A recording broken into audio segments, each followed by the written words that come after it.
Today we're going to be taking a look at the RG35XXSP. It's been called the spiritual successor to the Game Boy Advance SP. It's been called the perfect everyday carry. Well, these are extraordinary claims, and extraordinary claims require extraordinary evidence. So let's get into it and see why everyone's flipping out.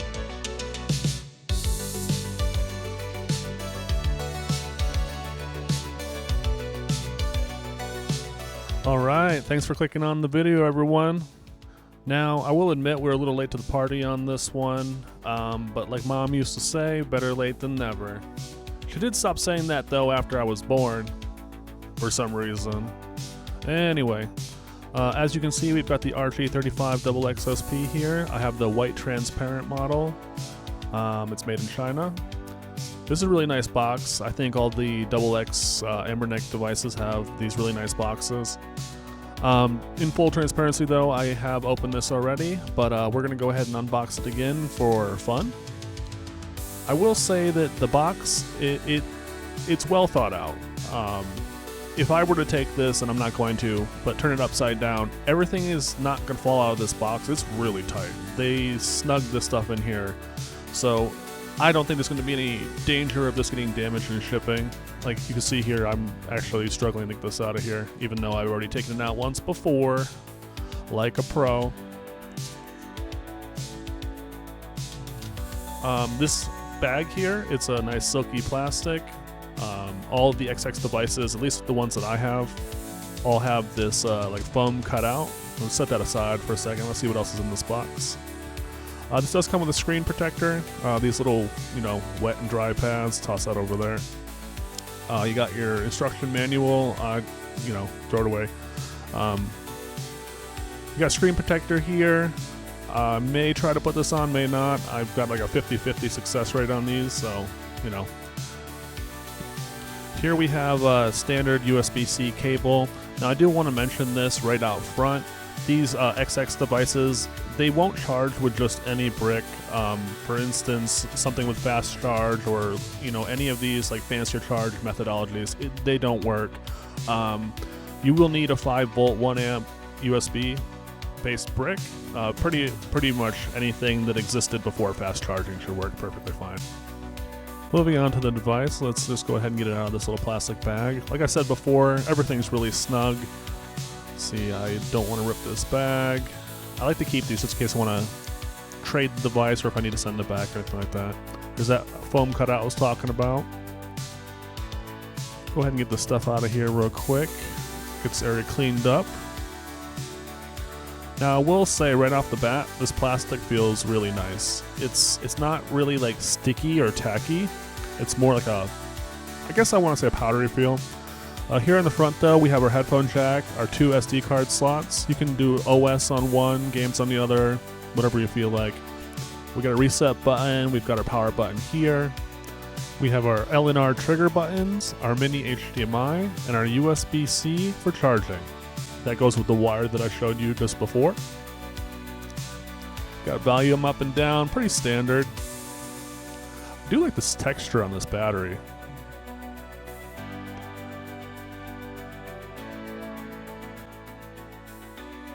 Let's flip this open. The hinge does feel really nice. It's kind of loose in the beginning, but then once it starts about halfway, you get some friction and then it pops open. Well, I guess not pop, but it's like a strong magnet pulls it in a certain direction. It's hard to explain. I really like this clear transparent with the white circuit board. Now these buttons, I do believe on this version, this colorway came later after the initial wave of these devices where people had some complaints about the dome switches. I personally, with this device, I don't have a problem with the D-pad or the ABXY buttons. I think they feel really nice.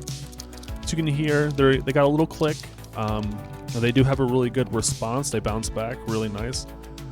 I will say that the start and select, the menu button, they must be completely different buttons than these, I guess, playable buttons here. As you can hear, this very solid click. The menu button, it has a click as well. The D-pad, the ABXY, and the buttons on the back, the trigger buttons, they feel all exactly the same. No complaints here, the buttons feel great. Now I've got the specs here on screen. I could read them out like everybody else does, or we can turn this into a music video.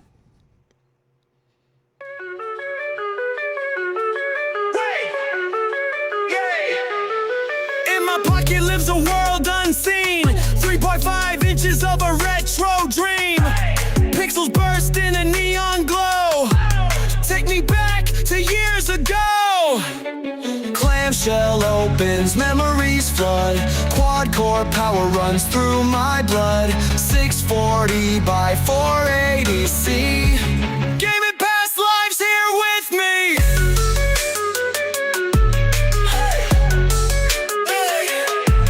Mali G31 lights the way, every game makes me wanna stay. 1 gig of RAM all ready to play, childhood moments never fade away. Clamshell opens, memories flood, quad-core power runs through my blood. 640 by 480C, gaming past lives here with me. Hey, hey. Cartridges in my backpack, love it when I get that throwback. All winter H700 spins, every battle, every win. Clamshell opens, memories flood, quad-core power runs through my blood. 640 by 480C, gaming past lives here with me. Hey, hey. Hey, hey,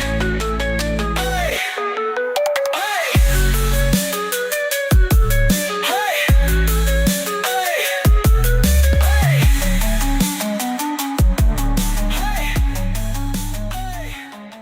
See, wasn't that so much better than me just reading off specs to you? Let's go ahead and get this device powered up. It's gonna take, I don't know, like 30 seconds for this to get up to power. I will say that, like I said before, I did open this device. I did not alter the firmware in any kind of way. Now, there are no Nintendo games on here. This SD card does come with ROMs, but there were no Famicom, Super Nintendo, Game Boy, anything. Any Nintendo games that are on here are legal dumps of my own games that I put on here. So just so you guys know, if you're getting one of these, there will not be Nintendo games. Let's flip through the menu here real quick. Here in the settings, you can connect the Wi-Fi, set your clock, you know, pretty much the basic stuff. Nothing spectacular. Here we have Game Room and we have RetroArch. Here we're in Game Room. For me, this is not the preferred way to use this device because these emulators don't have shaders or anything set up. I would rather just play here on this menu through the RetroArch settings. These are all set up, good to go pretty much out of the box. Let's go ahead and do a quick sound test and I'll show you guys how loud this device gets.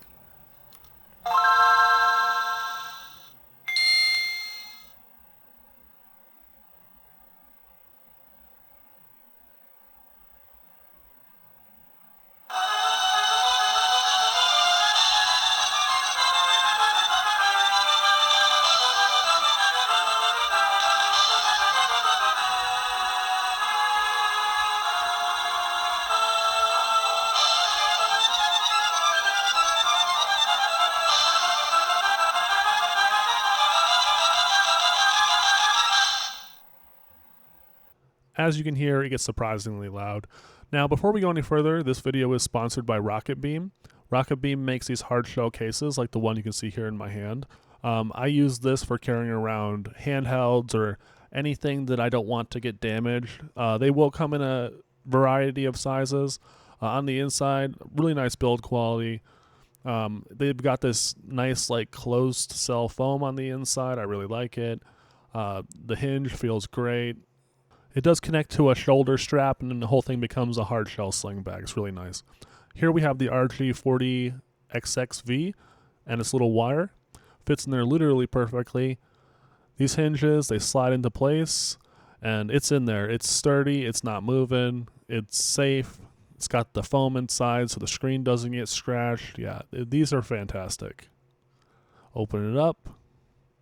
Yep, everything's right where I left it. No scratches, damage, or anything.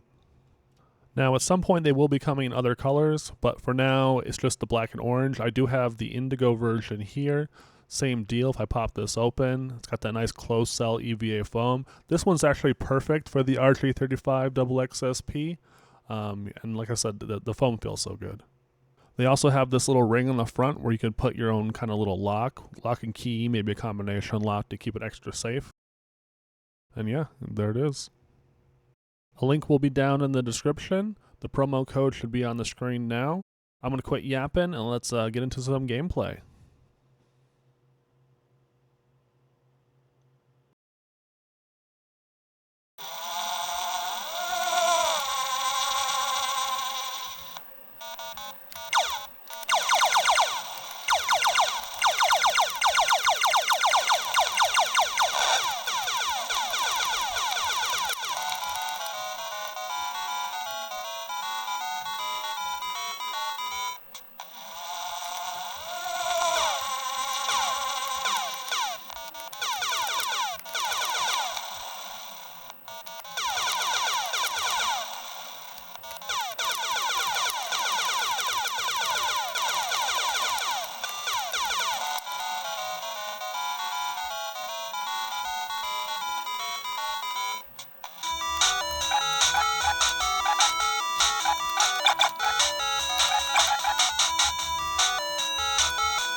Big Apple, 3 a.m.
Now I do want to jump in here as it pertains to the performance of N64 on this device. Obviously you won't be able to play all N64 games. Some of the more demanding ones like GoldenEye obviously aren't going to work. I will show you a demo of that here, but games like Diddy Kong Racing, if you're having problems launching N64 games, this device on the stock firmware does come with 2 separate N64 cores. The default core, it didn't work for me.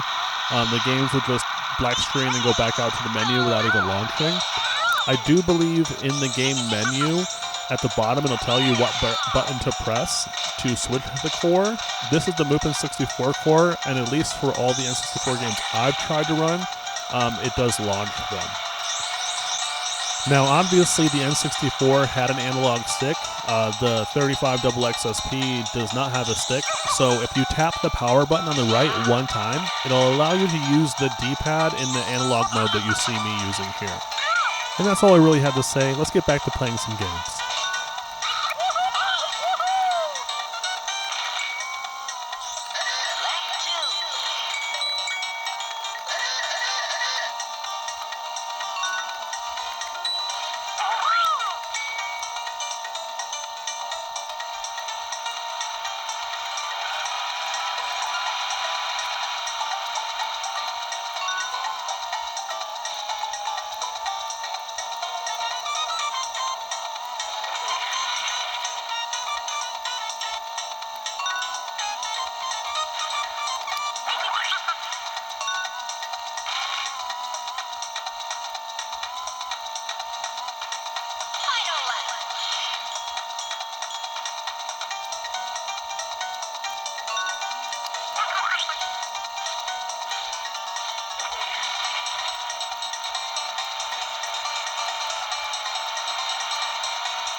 Now, as you can see here, I did mention earlier that games like GoldenEye on the N64 and any of your really harder to run N64 games, this is not really going to be the device for that.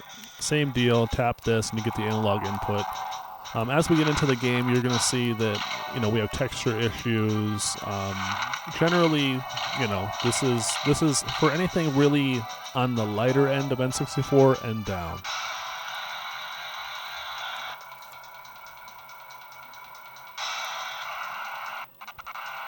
And just like, as you can hear, audio issues. The skybox here is missing. Also, playing first-person shooters like this on a D-pad, it doesn't feel great. Yeah, it's really tough to move around and get a beat on anything. But here it is. It's running, and if you want to do some tweaks, I'm sure that you could get better performance out of this. Yeah, I can't hit anything. This may be a good candidate for a Bluetooth controller. I'll have to test that at some point in the future. Let's get back to the gameplay.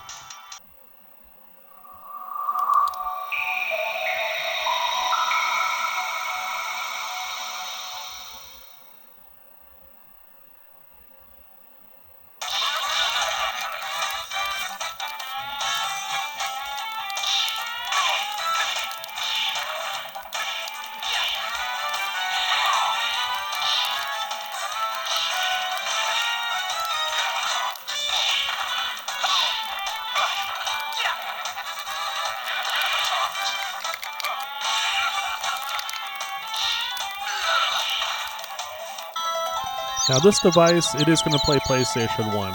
I've played Crash Bandicoot on here, I've played Final Fantasy VII, I've played Metal Gear Solid, and to be honest, I don't miss having a joystick for PS1 at all. Most games didn't require it, and it performs well. So yeah, this is a great system for PlayStation 1.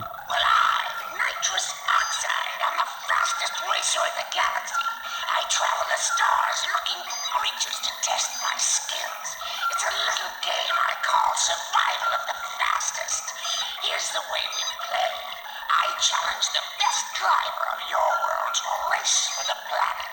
If your driver wins, I'll leave your miserable little rock alone. But if I win, I'll turn your entire globe into a concrete parking lot and make you my slaves. Get ready to race for the fate of your planet.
Prepare to strike.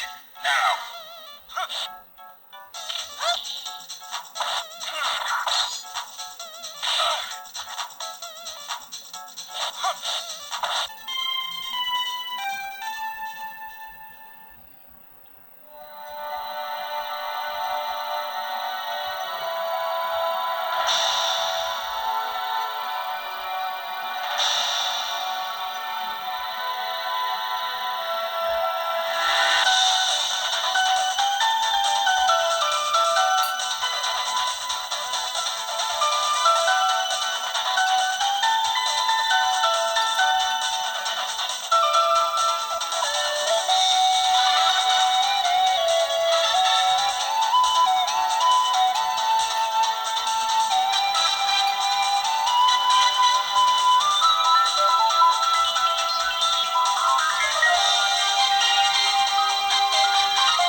Now, I do want to hop in here real quick and say I don't think Neo Geo gets the attention it deserves in the emulation scene.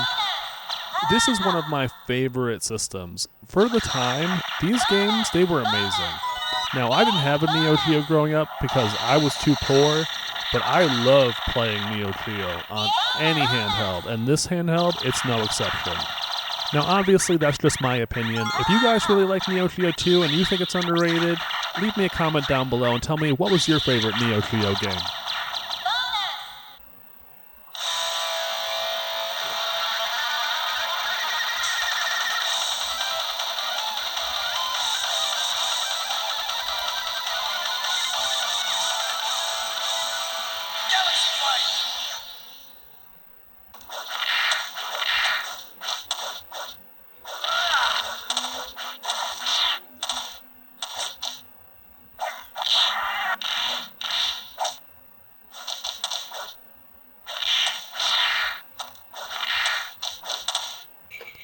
Now, there are a few things I want to bring up here about the Nintendo DS performance on this device.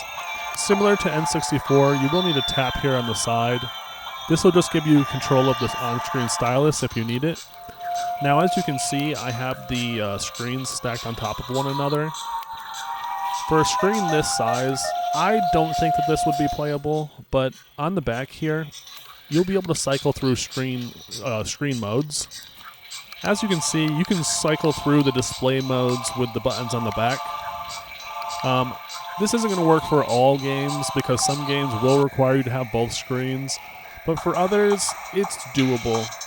There are quite a few games on the Nintendo DS that don't show much information on the second screen, but this is definitely not one of them. The ball is going to be on the bottom screen, the top screen, and yeah. This is a mixed bag. That's all I really have to say. Other than that, Nintendo DS does run.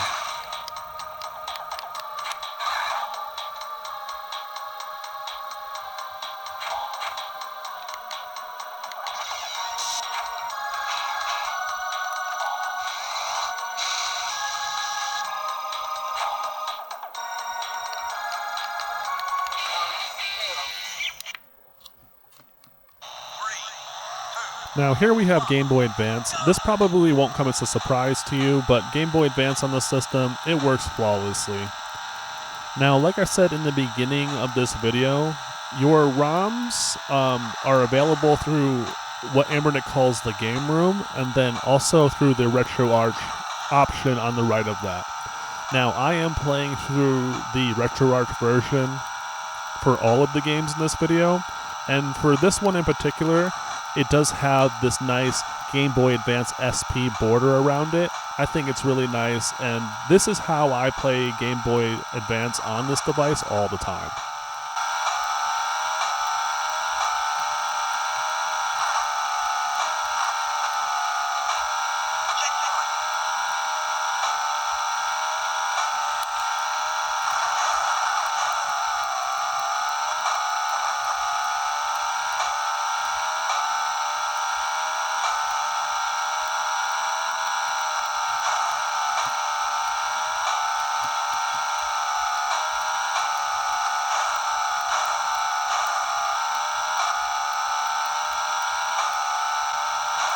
Now this is probably as good of a place as any to show you guys what happens when you close the screen on this device while you're playing a game. And it goes to sleep. Power light is still on. And we pop it back open. And here we are, we're playing. Seamless. This is just one of those things that makes the RG35XXSP a perfect carrying device. I mean, you can flip this thing out. You got 10 seconds, minute, 5 minutes to play a game. Something happens, close it, and play it later.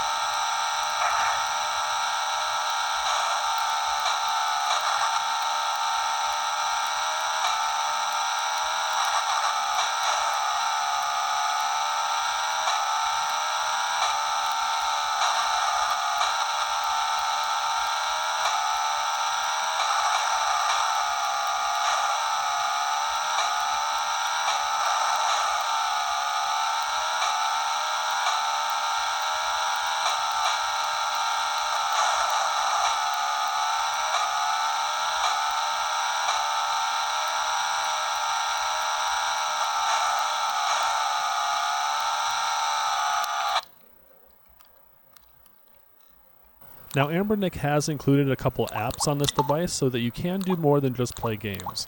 Here we have an e-reader. You can put your books on here, take this with you so you don't have to have more than one device. For me, I do wear glasses, so a screen maybe this small is a little too small for me to read. It comes with an MP3 player as well. I do have to say, every time I play audio on this thing, I have to admit, I'm surprised at how loud this thing gets for being so small. Obviously, you could use headphones as well, but, you know, if you're out traveling and you're like in a little hotel room or something, or somewhere where there's not a lot of noise, yeah, this could do it for one person.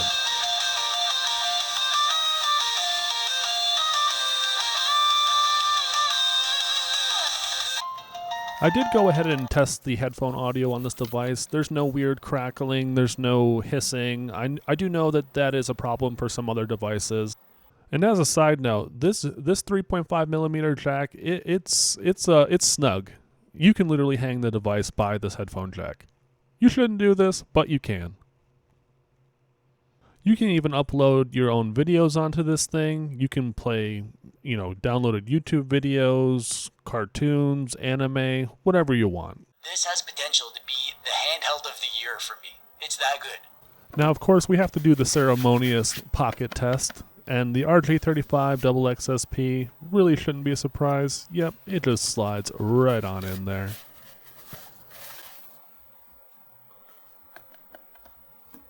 And with that, what are my final thoughts? Well, the RG35XXSP is great. Hands down, I love it. It feels good. It's compact when it needs to be.